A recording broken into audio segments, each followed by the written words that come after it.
Hello dear students. तो आज हम क्लास 12 का first lecture that is relations and function maths का हम पढ़ेंगे। तो चलिए स्टार्ट करते हैं। और ये फर्स्ट लेक्चर है तो आप लोग थोड़ा सा कंसंट्रेट करिएगा। और ये क्लासेस चलती रहेंगी आपकी रेगुलरली। ओके, तो let's start relations and functions.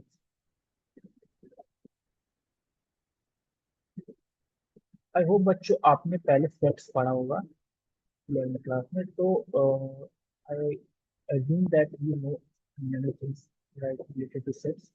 सबसे पहले हमको ये पता होना चाहिए कि ऑर्डर पेयर क्या होता है। ऑर्डर पेयर, ऑर्डर पेयर जैसे कि अगर मैंने एक आपको ऐसा दिखाया ए कॉमा बी, दो दो चीजों से मिल के बनाए ये ए और बी से। ठीक है, तो ये एक ऑर्डर पेयर है, ऑर्डर पेयर। ओके, अब ये ए कॉमा बी किसी सेट का भी हो सकता है ना, या फिर किसी अदर एलिमेंट से रिलेटेड हो सकता है।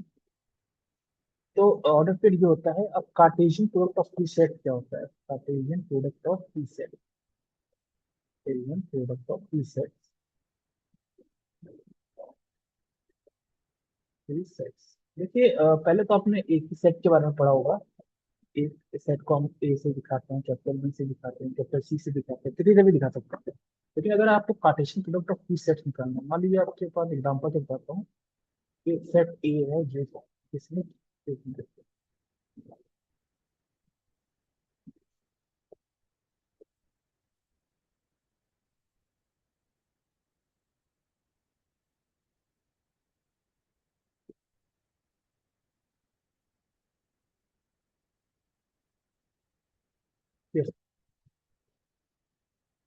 इसके थोड़ा रब कर देते हैं क्योंकि थोड़ा सा गड़बड़ है।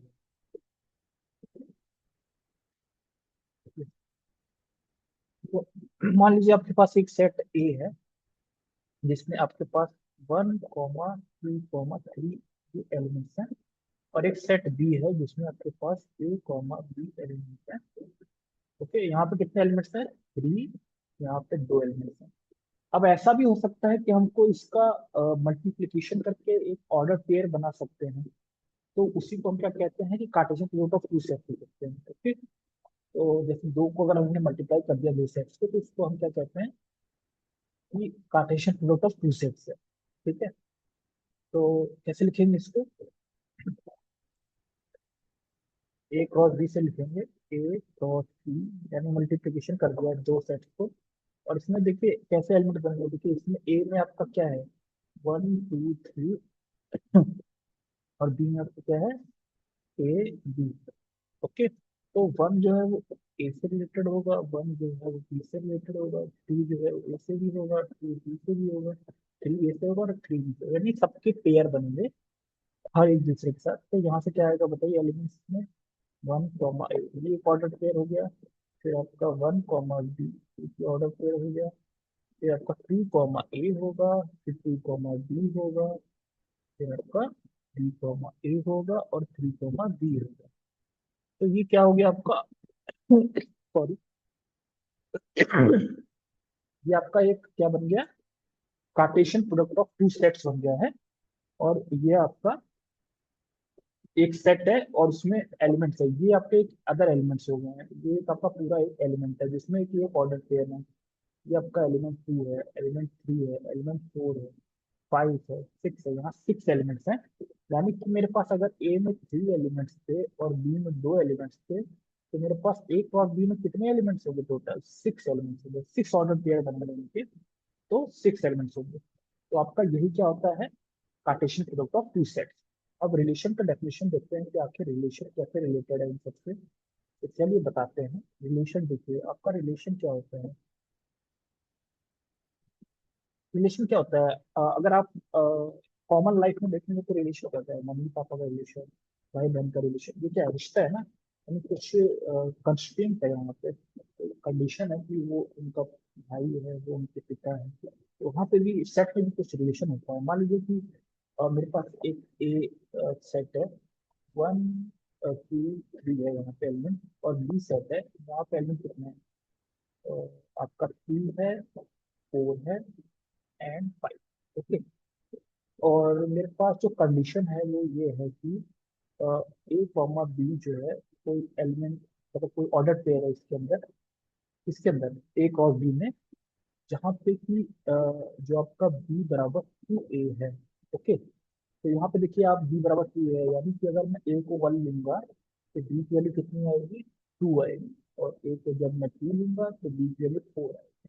तो देखिए यहाँ पे है क्या ऐसा कुछ, तो देखिए यहाँ पे है ना ऐसा कि मैंने अगर ए लिया है इसमें से, यानी 1 ले लिया, तो मेरे पास क्या बनेगा, एक मान लीजिए अगर पे यहाँ से क्या बन रहा है, 1 के साथ क्या रिलेटेड है, 2 रिलेटेड है। तो 1 कॉमा 2 यहाँ पे ऑर्डर पेयर बनेगा। तो दूसरा क्या आएगा, 2 कॉमा 3। टू देखिए यहाँ पे 2 से रिलेटेड होगा, 1 2 से रिलेटेड होगा। क्या 3 यहाँ किसी से रिलेटेड होगा, नहीं होगा, क्योंकि 6 है नहीं। तो यानी यहाँ पे दो ऑर्डर पेयर मिलेंगे इस सेट में, और ये एक रिलेशन है गया आपका। तो रिलेशन आपका क्या आ रहा है, एक ऑर्डर कार्टेशियन प्रोडक्ट का एक सबसेट आ रहा है। सबसेट आपने पढ़ा होगा, देखिए इसका सबसेट है, उसी जो कार्टेशियन प्रोडक्ट था उसी के अंदर ही ऑर्डर पेयर होंगे। और वही चीज यहाँ पे आ रहा है। तो हमने क्या यहाँ पे कंडीशन निकाला है कि relation is a subset of what, Cartesian product. Okay. तो ये आपका बहुत इंपॉर्टेंट रिजल्ट है, यानी रिलेशन एक सबसेट होता है एक और बी का, यानी कार्टेशियन प्रोडक्ट ऑफ सेट्स का। तो कोई कंडीशन दी होती है रिलेशन में, और आपको उसका ऑर्डर पेयर्स निकालने होते हैं और सेट को लिखना होता है। तो ये तो आपका रिलेशन का डेफिनेशन हुआ, बेसिक डेफिनेशन। आप कुछ क्वेश्चन देखते हैं इसमें कि कैसे आपका रिलेशन फाइंड आउट करते हैं और फिर ऑर्डर पेयर कैसे लिखते हैं। चलिए देखते हैं आगे। ओके।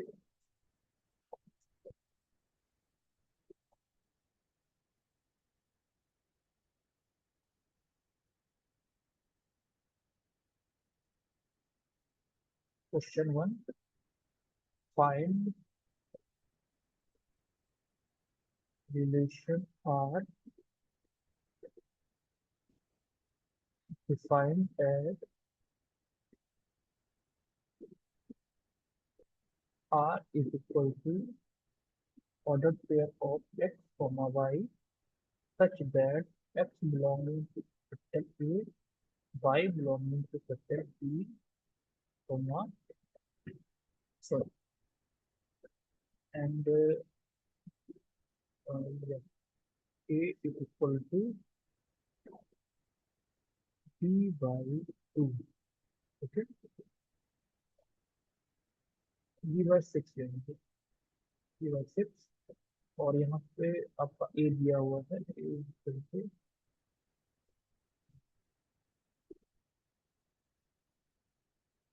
6, 12, 18, 5। B आपका क्या है, 36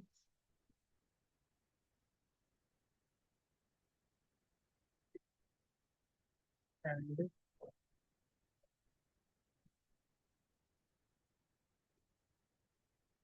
32।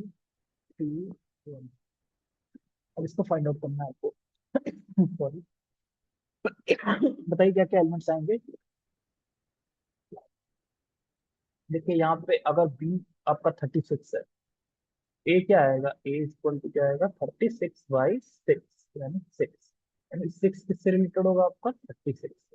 ऐसे ही जब बी आपका आपका जब 30 होगा तो ए क्या आएगा, 30/6 यानी 5। यानी 5 किससे रिलेटेड आपका, 30 से। अगर कोई एलिमेंट इससे रिलेटेड किसी से रिलेटेड नहीं है, तो इसमें क्या आ जाएगा आपका रिलेशन, कितना ऑर्डर पेयर आएंगे, दो। क्या क्या आएंगे, 6, 36 एंड कॉमा आपका 5, 30। आई होप ये वाला रिलेशन आपको समझ में आया होगा कैसे किया है मैंने। ठीक है। तो ये बेसिक क्वेश्चन थे कुछ रिलेशन के। तो इसको कंटिन्यू करते हैं और देखते हैं what are some types of relation, जो आपके एनसीईआरटी में भी दिया गया है, जिसको आपको थोड़ा सा याद रखना है। तो टाइप्स ऑफ रिलेशन देख लेते हैं। Types of relation,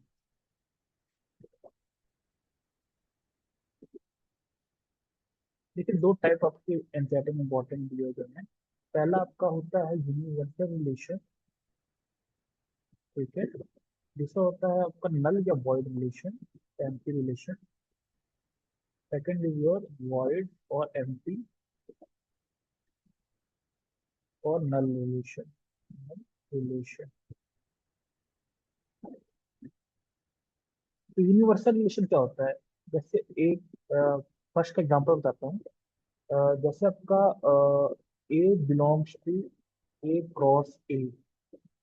okay, A cross A में बिलोंग कर रहा है, ए जो है ए क्रॉस ए को बिलोंग कर रहा है। ए कॉमा ए जो है, ए कॉमा ए ले लीजिए, A comma A belongs to A cross A. तो यहाँ पे क्या हो गया आपका, ये रिलेशन है। तो ये सारे एलिमेंट्स होंगे इसमें ए क्रॉस ए में, यानी ये रिलेशन क्या हो गया, यूनिवर्सल रिलेशन है। यूनिवर्सल रिलेशन, क्योंकि इसमें सारे ही ऑर्डर पेयर आ जाएंगे आपके। ओके, ऐसे ही आपका वॉइड रिलेशन क्या होगा, देखिए वॉइड में क्या होगा, जैसे कि आपका रिलेशन में एक भी एलिमेंट जो होगा नहीं होगा, या एक भी ऑर्डर पेयर नहीं होगा, तो ये कैसा होगा, वॉइड रिलेशन। इसका एग्जांपल बता देता हूँ आपको। जैसे देखो, जैसे मान लीजिए कि आपको दिया है relation A related to B, elements हैं इसके, such that A and B are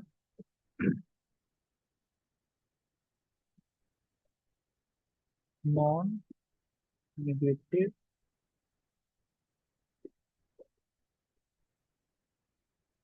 integers.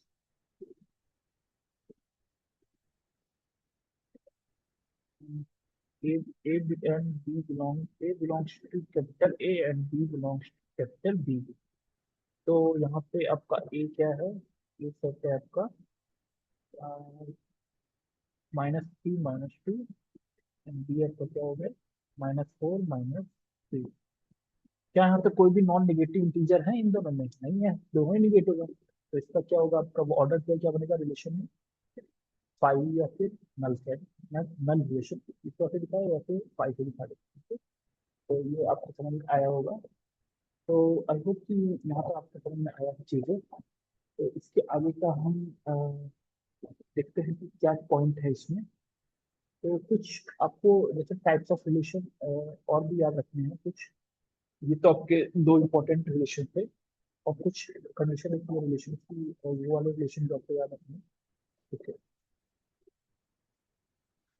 पहला देखिए, identity relation. Relation, identity relation क्या होता है, for every, for every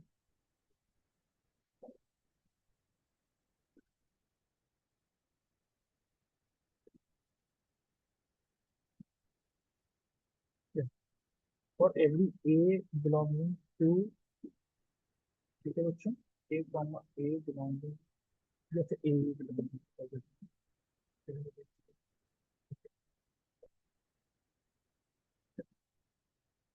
for every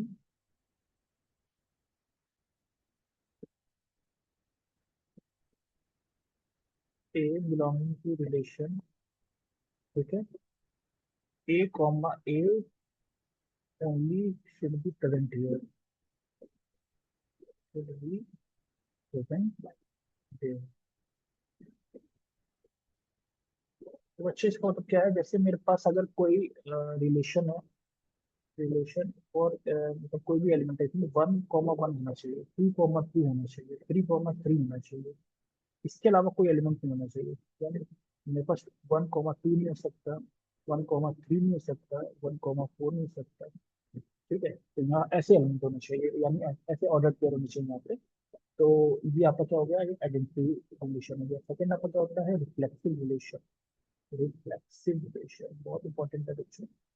reflexive relation क्या होता है, देखिए, for each A belonging to relation या A, okay, for every each A belonging to set A, there must be A comma A implied relation R relation, यानी आपका क्या होगा relation, जैसे अगर आपका दिया है 1,1 होना चाहिए, 2,3 होना चाहिए, अगर 1,3 है तो भी चलेगा, यानी यहाँ पे ये वाली कंडीशन नहीं है आइडेंटिटी रिलेशन की, ये इतने ही होने चाहिए, ये भी चलेगा। लेकिन अगर 1,3 है तो यहाँ पे 3,3 भी होना ही चाहिए, क्योंकि 1,3 आ रहा है, यहाँ पे 3 भी आ रहा है, तो 3,3 भी होना चाहिए। ऐसे ही अगर यहाँ पे 1,4 होता तो यहाँ पे 4,4 तो होना ही चाहिए। ठीक है बच्चों, तो क्या हो गया आपका रिफ्लेक्सिव रिलेशन। ठीक है बच्चों, थर्ड आपका क्या होता है सिमेट्रिक रिलेशन। सिमेट्रिक रिलेशन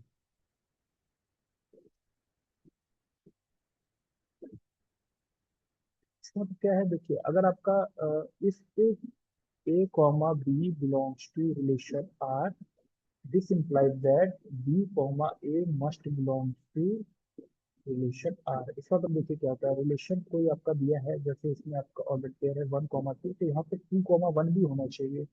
अगर 1,3 है तो यहाँ 3,1 मस्ट भी होना चाहिए। ओके, बाकी आपका यहाँ पे 1,1 भी हो सकता है, ऐसा नहीं है, 1,1 भी हो सकता है, तो इसका तो 1,1 प्रेजेंट ही है ना, इसका उल्टा वाला तो प्रेजेंट है, यानी जो है इसका उल्टा तो होना ही चाहिए।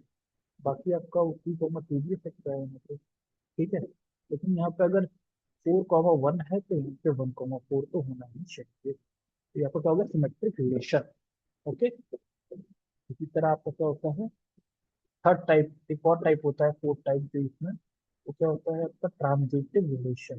ट्रांजिटिव रिलेशन से क्वेश्चन कल देखेंगे बच्चों, आज नहीं तक रखेंगे हम लोग, कल से हम लोग अच्छे से इसको देखेंगे। तो ट्रांजिटिव रिलेशन क्या होता है कि if A comma B belongs to relation R and B comma C belongs to relation R, this implies that a comma C must belong to relation R. जैसे आपका रिलेशन दिया है 1,2 देन 2,3, तो आपका 1,2 और 2,3 है, तो आपका 1,3 से रिलेटेड होना चाहिए इसमें, तो यानी 1,3 भी होना चाहिए। ठीक है, तो इसके अलावा आपका 1,1 भी हो सकता है इसमें, 1,1 ये कोई नेसेसरी कंडीशन नहीं है कि 1,1 नहीं हो सकता, 2,2 भी हो सकता है। लेकिन अगर आपका फॉर ईच, यहाँ पे for each A, for each A comma A comma B, okay, तो यहाँ पे ये भी होना चाहिए आपका कि अगर 1,4 है और 4,2 है तो 1,2 तो होना ही चाहिए, तो 1,2 तो है ही, देखिए यहाँ पे पहले से ही प्रेजेंट है, तो यानी ये क्या हो गया आपका, क्या हो गया transitive relation. Okay, I hope बच्चों यहाँ तक आपको समझ में आया होगा चीजें, और ये क्लास आपको अच्छी लगी होगी। आज थोड़ा टाइम कम था तो इतनी चीजें बता पाएंगे, आगे का हम नेक्स्ट क्लास में कंटिन्यू करेंगे। एंड कोई भी डाउट होगा तो हम आपको बताएंगे यहाँ पे, और कोई क्वेश्चन है तो आप पूछ सकते हैं कमेंट बॉक्स में। एंड क्वेश्चंस करेंगे नेक्स्ट क्लास में सारे, जेई से रिलेटेड करेंगे। तो आज के लिए इतना ही बच्चों, thank you and have a great day.